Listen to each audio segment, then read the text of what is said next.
Siguiente invitada, me refiero a Nilia Viscardi, ella es especialista en el estudio de la violencia en y hacia los jóvenes. Vamos a hablar de la violencia extrema, en la que están expuestas las infancias y adolescencias en algunos barrios. Hubo un conversatorio el pasado 8 y 9 de noviembre en el Salón Dorado de la Intendencia de Montevideo, en donde diferentes organizaciones no gubernamentales y diferentes especialistas hablaron sobre esta problemática que atraviesa el país y abordaron posibles soluciones. Gracias por acompañarnos. Un gusto recibirte, Nilia, una vez más.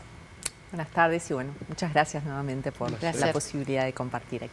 Bien, nos enfrentamos a este tema que lamentablemente no es nuevo, pero que sentimos que se está agudizando en este último tiempo. ¿Cuál es tu mirada sociológica al respecto? Bueno, la impresión de una agudización puede depender de la difusión y de la crueldad de los casos que van emergiendo. Desde una dinámica analítica, científica de los procesos sociales, es esperable que se sigan produciendo hechos cruentos en la medida en que el escenario que determina el aumento de la violencia contra niños, entre adolescentes, entre adultos, no ha cambiado significativamente. Y en ese contexto, cada una de las noticias de violencia, particularmente la violencia que nos impacta más, que sigue siendo la que se produce contra niños especialmente y adolescentes también, sigue generando hechos. Y lo que hay que hacer desde un punto de vista de las ciencias sociales, por un lado, es seguir preguntándose, ¿esto es una noticia, un juego de los medios, un manejo, o esto realmente da cuenta de una realidad que se repite, de un patrón? Y eso indudablemente es el caso para Uruguay.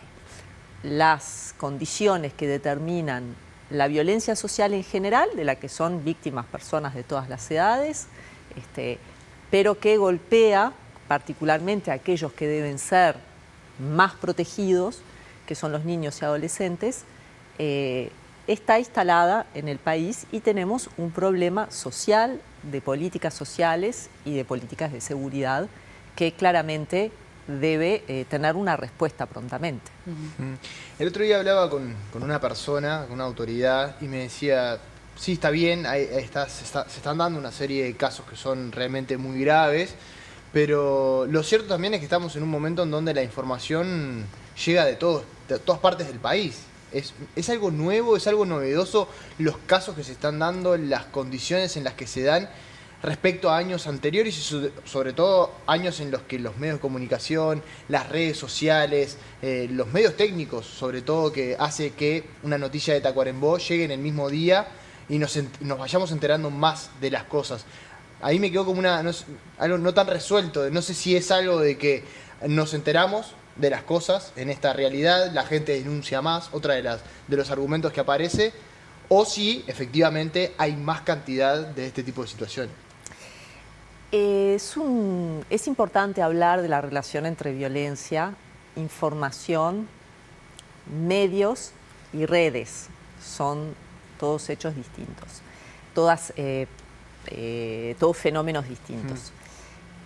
Durante mucho tiempo y hasta el día de hoy, es un debate muy interesante, se discutió la cuestión de la sensación de inseguridad y el impacto que las noticias de violencia generan, sobre todo con la característica propia de todo aquello que tiene que ver con el dolor, con la crueldad o con la sexualidad, que es algo que circula muchísimo y cuando es una noticia tiende a reproducirse más que noticias vinculadas a la educación, a los éxitos del país, a la cultura. De la misma manera que la gente en las redes, en su propio perfil, tiende a mostrar los aspectos positivos de su vida, por otra parte suele generarse una conversación muy grande y suele ser objeto de repetición y de reiteración todo aquello vinculado a la violencia. Eso es un hecho e incide en la inseguridad. Esa práctica, de todos modos, no nos habilita a decir que la sensación de inseguridad o la sensibilización frente a la violencia obedece, en primer lugar, a un problema exagerado En segundo lugar, a una inflación de los medios. No, tenemos altas tasas de violencia en Uruguay que han aumentado, que siguen características propias de las dinámicas de la violencia en América Latina, que sigue siendo un continente que contribuye con una importante parte de las muertes a nivel mundial, un cuarto, sin estar en guerra. Entonces, tenemos un hecho objetivo. Un hecho objetivo, por supuesto, que está atado a una valoración. Toda vida vale. Claro. No hay forma de no lamentarse o de no alentarse frente a un homicidio de cualquier persona.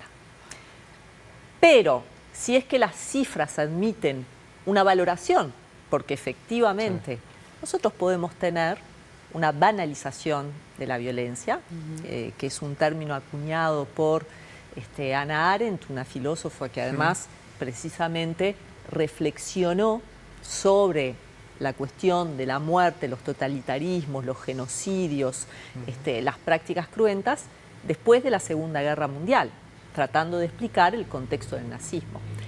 Tanto hay que alertar sobre el aumento de la violencia o la violencia en sí, aunque no aumente y siga o reduzca, o se reduzca, que es un escenario que esperamos que se produzca, como sobre la interpretación de la violencia. Claro. Por ejemplo, tenemos un cierto debate sobre la cuestión de las cárceles y la crueldad en las cárceles.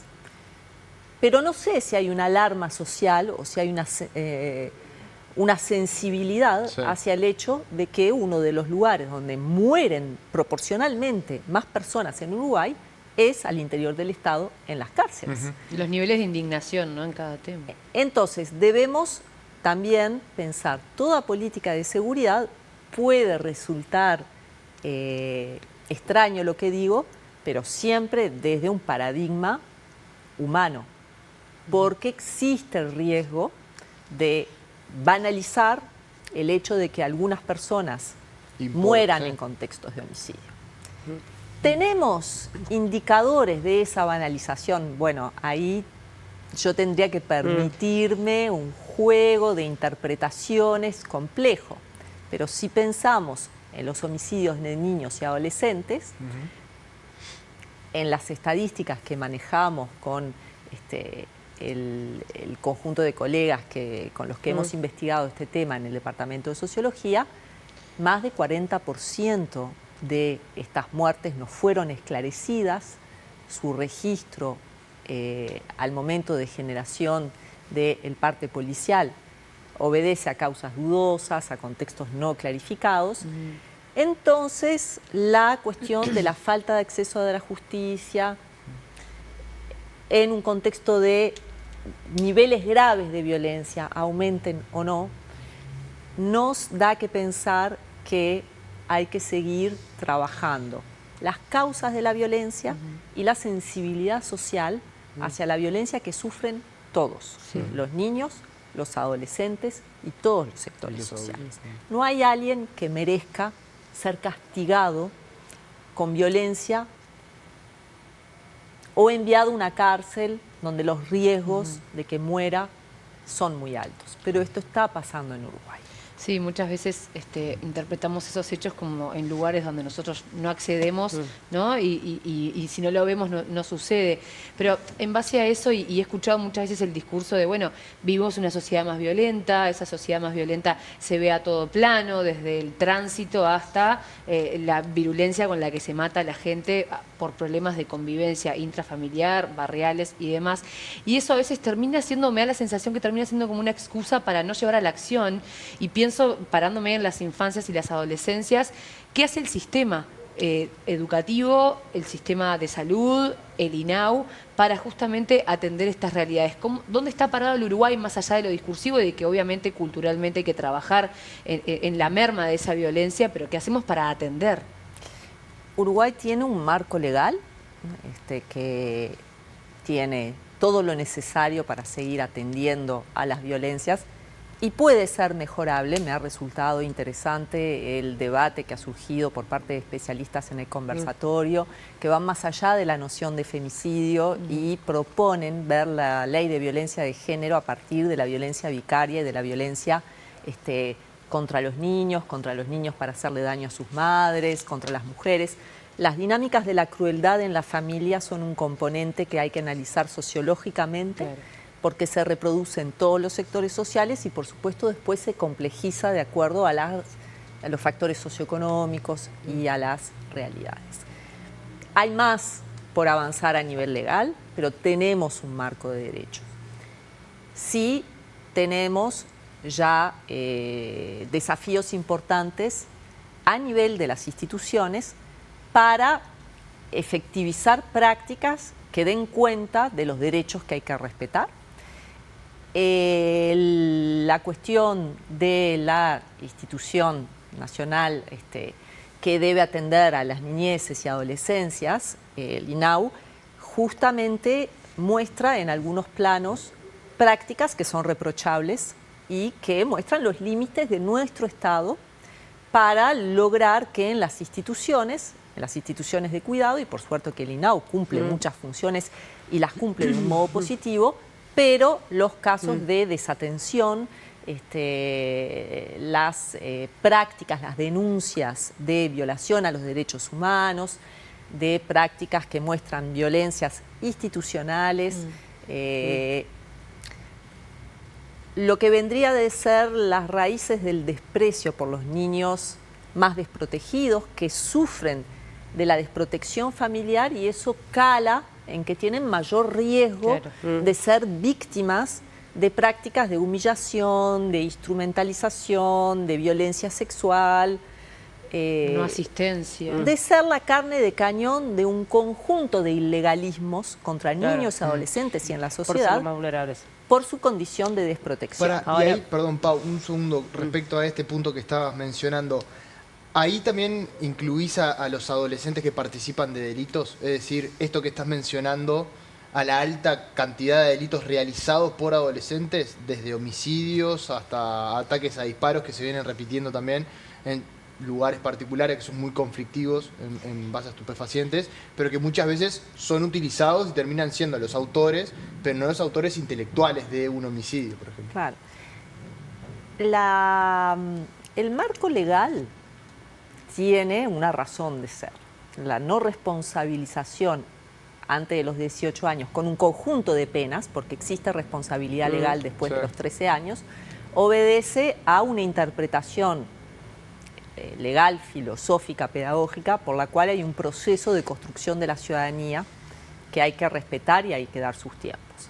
Los adolescentes, sobre todo después de ciertas edades, efectivamente realizan ellos prácticas de violencia que debemos recordar que no inventan, es decir, viven en un mundo. Entonces, cuando hay prácticas delictivas o, por ejemplo, podríamos comparar dos prácticas que suelen involucrar sobre todo a los varones en la adolescencia.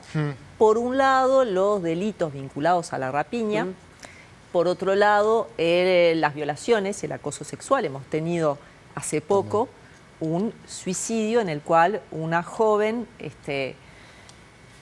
con su muerte, busca denunciar toda una cadena de violencias. El caso de Milagros. Comienza el caso de Milagros exactamente con un abuso sexual que toma una forma repetida. Ese abuso sexual, cuando ella decide denunciarlo, no logra un cauce judicial y además tiene desprotección de la institución de salud. Recordando además que en general los profesionales de la salud tienen gran sensibilidad por la violencia doméstica y muy buena formación. O sea que hay que ver allí qué es lo que ocurrió para que su caso no fuera atendido. Estas dos prácticas realizadas por varones, efectivamente los tienen a ellos por responsables, tiene que haber un trabajo de identificación, un trabajo pedagógico, pero son prácticas que reproducen prácticas de un mundo adulto. Totalmente. Entonces, siempre que trabajamos con adolescentes debemos trabajar la responsabilidad, pero no debemos caer en el error de pensar que estas prácticas no son un espejo de prácticas del mundo adulto. No hay algo propio del adolescente que hace que tenga prácticas más monstruosas. Hay mayor vulnerabilidad, menores condiciones críticas para decir esto está bien, esto está mal, y un contexto de, digamos, que debe seguir siendo protegido. Los adolescentes varones tienden a protagonizar hechos delictivos vinculados al hurto, a la rapiña y que involucran la fuerza física, o a violentar, a tener prácticas de violencia patriarcal, porque justamente aún tenemos un modelo ilegal, pero que goza de legitimidad, por algo se reproduce, aunque sea por canales escondidos, en lo que refiere al patriarcado, a la sexualidad, y en lo que refiere justamente a las prácticas vinculadas a los delitos de los más débiles, a los delitos de más vulnerables, como la rapiña, que en sí es extremadamente violenta. Ahora, nadie que tuviera condiciones de analizar el resultado que una rapiña, un conjunto de rapiñas va a tener en su vida, puede pensar que esto es beneficioso en Uruguay. Esto se realiza porque hay un condicionamiento cultural, económico, material que lleva a estas prácticas de obtención de dinero extremadamente violentas, porque los adolescentes que son procesados, que tienen un proceso judicial, que empiezan en un circuito de privación de libertad y que terminan en la cárcel, tienen vidas sufridas y cortas. O sea que más allá de lo que el adolescente diga, el análisis sociológico lo que muestra es que aquellos que cometen estos delitos tan violentos son, paradójicamente, esta imagen de peligrosidad que tienen contrasta con la vulnerabilidad social. Por eso estos fenómenos debemos analizarlos no desde un lugar moral, sino desde un lugar de políticas públicas y sociales, porque además la violencia nunca permanece encerrada en un territorio. Ataca mayormente a aquellos que viven en los territorios vulnerables, pero se expande siempre a toda la sociedad. Es bien interesante esa mirada que además fue planteada en el conversatorio, de que justamente esta sociedad patriarcal, ¿no?, también termina afectando, ya que hay un sesgo ahí de género, son la mayoría varones los que mueren o los que están vinculados con hechos de violencia.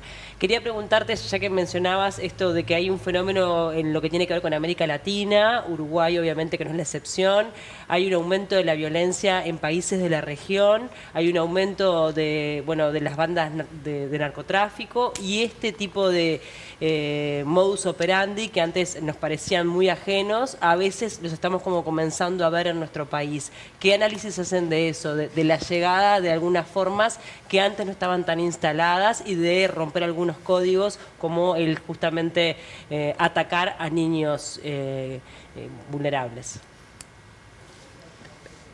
Me voy a permitir nuevamente un pequeño regreso a la historia. ¿Sí? La violencia tiene momentos históricos.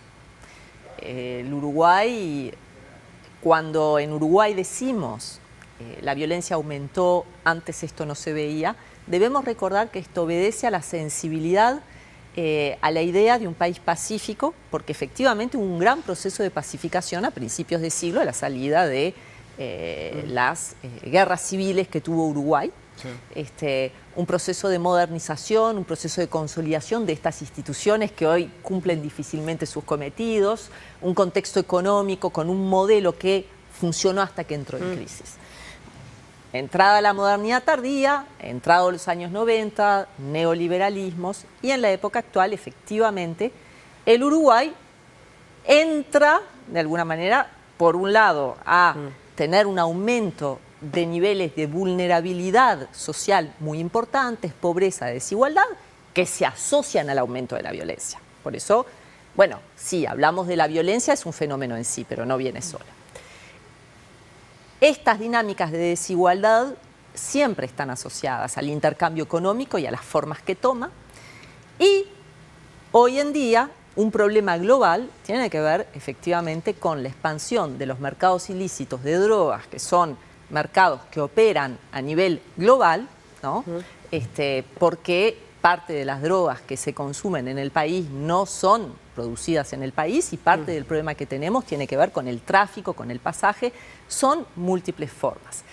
Y los mercados ilícitos tienen esta posibilidad de mostrarnos exactamente cómo funciona un capitalismo desregulado, donde hay núcleos de mucho poder más protegidos, porque además tienen el poder de protegerse legalmente, y una mano de obra que hace el trabajo sucio, el trabajo que pone en riesgo la vida humana, porque como es un mercado ilegal, evidentemente hay un trabajo ilegal que supone la exposición física, llevar, traer, consumir, que justamente va a ser realizado por los más vulnerables, captando especialmente en todos los lugares donde el tráfico de drogas se instala a los jóvenes más vulnerables de los territorios más vulnerables como su mano de obra. Esto, por supuesto, sin hablar de aquellos que caen en las dependencias, en los problemas de consumo, que va a tener distintas manifestaciones en la sociedad y distintas posibilidades de ser atendido, ¿no?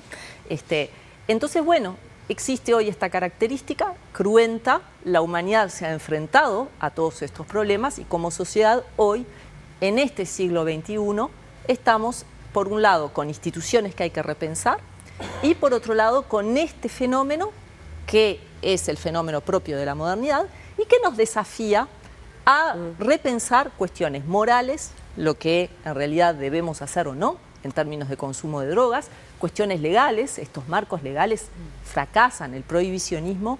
Creo que existe entre los expertos un cierto acuerdo en que en algunos aspectos fracasa, es necesario regular en distintos planos, pero también hay límites morales. La humanidad ha pasado por estos ciclos de distintas maneras, con el alcohol, con el cierre de rutas. Las rutas del tráfico pueden remontarse en América Latina a las más antiguas, justamente de la época de la colonia, y siempre en los mercados ilícitos formaron parte de las dinámicas de funcionamiento social.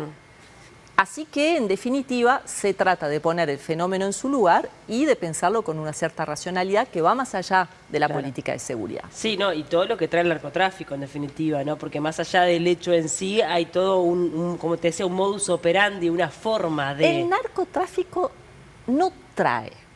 El narcotráfico, como todo mercado ilícito, acentúa prácticas asociadas a la violencia, a la explotación, pero que no vienen porque un día llegó el narcotráfico. Digamos, toman esta forma de intercambio y sí tienen la característica de estar en conexión con redes globales. Y ciertas bandas a veces cambian los códigos también. La explotación sexual, el trabajo infantil, las peores formas de trabajo, el asesinato, el sicariato, no son prácticas que no existieran. Tuvimos una se agudizan, capaz. ¿No? Claro, pero digamos, no es un debate, digamos, acá pero hay que razonar en el sentido de que hay que desarmar la idea de que el narcotráfico que viene de afuera instala algo que no existía en Uruguay. Claro. Es tan complejo desarmar las dinámicas de violencia institucional del Estado que observamos en el INAU, es tan complejo lograr que los adolescentes terminen la enseñanza media superior y la enseñanza media básica. No hablamos de nada ilegal y sin embargo no lo estamos logrando, como precisamente pensar una política que tiene que ser nacional y regional, por las características del fenómeno del tráfico de drogas, que pueda disminuir los efectos de la violencia de un mercado que tiene raíces en los territorios, o sea, en los barrios, pero conexiones muy difíciles de objetivar con el exterior, con grupos poderosos, con grupos nacionales que operan con mucho dinero y que generan y producen dinero. Ahora, este ha sido un desafío de todos los estados-nación y la modernidad nace regulando los efectos del capitalismo que tenía en la industrialización otras formas de explotación y otras dinámicas a través de una industria no regulada. El problema sigue siendo los modos de sobrevivencia y en los periodos de aumento de la desigualdad vamos a encontrar en la historia de la modernidad un aumento de prácticas económicas que justamente tienen esta potencialidad de ser difíciles de desandar porque mueven y generan mucho dinero. Bien. No, la verdad que bien interesante esa mirada, ¿no? Apuntar justamente, como decíamos, a la educación, a la cultura, al empleo, ¿no? Que también por allí Y la hay un pregunta camino. de dónde empieza la violencia, ¿no? Sí. ¿Dónde arranca? Si arranca en ese asesinato o en ese padre de 22 años que termina matando a su bebé, que anda a saber cuál fue su trayectoria. Que muchos desafíos tenemos Sí. por delante. Nilia, gracias por acompañarnos. Como siempre, un gusto recibirte acá en el programa. Muchas gracias. Gracias.